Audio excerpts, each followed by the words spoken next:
بسم اللہ الرحمن الرحیم۔ السلام علیکم ورحمۃ اللہ وبرکاتہ۔ آج ہم آپ کو اسماء حسنہ کے فضائل بتائیں گے۔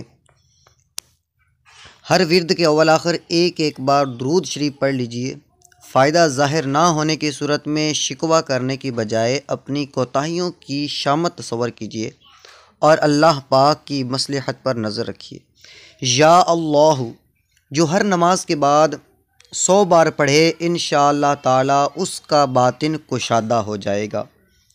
هو اللہ الرحیم جو ہر نماز کے بعد 7 بار پڑھ لیا کرے گا انشاءاللہ تعالی شیطان کے شر سے بچا رہے گا اور اس کا خاتمہ ایمان پر ہوگا۔